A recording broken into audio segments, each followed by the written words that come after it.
അവിടുത്തെ ഹോം മിനിസ്റ്ററായിട്ട് അവിടുത്തെ മുസ്ലിം പാകിസ്ഥാൻ ഒറിജിനായിട്ടുള്ള സ്ത്രീയാണ് ഇപ്പം വന്നിരിക്കുന്നത്, ഷബാസ് മെഹമ്മൂദ്.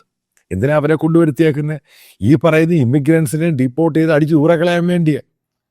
കാരണം അവർ മുസ്ലിംസിൻ്റെ കാര്യം അവരെ കേൾക്കും. ഇതൊക്കെ വളരെ ക്ലവർ ടാക്ടിക്കൽ മൂവാണ് നടത്തിയിരിക്കുന്നത് ഗ്ലോബലായിട്ട്. ഇപ്പം നമ്മൾ ഈ കാനഡയിലോട്ട് വന്നു കഴിയുമ്പം അവിടെ ഇല്ലീഗലായിട്ടും അവിടെ ജോലി ചെയ്യുന്ന വലിയൊരു വിഭാഗം ഇന്ത്യക്കാരുണ്ട്. അവിടെയുള്ള കനേഡിയൻസിൻ്റെ ജോലിയെല്ലാം പോവാ. കാനഡ എക്കോണമി മോശമാണ്. ഇവിടെയാണ് ഇഷ്യൂ കയറി വരുന്നത്. അതായത് ഗ്ലോബൽ ജിയോ പൊളിറ്റിക്സും ട്രംപും മോദിയും തമ്മിലുള്ള അടി. ഇവിടെ നോർമലായിട്ടുള്ള ഇന്ത്യക്കാർ വിദേശങ്ങളിൽ ജോലി അവൻ്റെ ലൈഫിനെ ബാധിക്കുകയാണ്. ഇതാണ് അതിൻ്റെ ക്ലാരിറ്റി. ഇതിനകത്ത് ശരിക്കും നമ്മൾ മൈക്രോ കോസത്തിൽ കൊണ്ട് മൈക്രോ രീതിയിൽ നോക്കുവാണെങ്കിൽ മനസ്സിലാക്കാൻ സാധിക്കുന്നത്. അതായത് ഓരോ ഇഷ്യൂവും സാധാരണ ഇന്ത്യക്കാരനെയും ഗ്ലോബലായിട്ടുള്ള ഇന്ത്യക്കാരനെയും ബാധിക്കാൻ പോകുന്നു. അതിന് അമേരിക്കയിൽ കൂടി ഇതേപോലെ പ്രകടനവും പ്രതിഷേധവും റാലിയൊക്കെ വന്നു കഴിഞ്ഞ സ്ഥിതി ആലോചിച്ചിട്ടുണ്ടോ?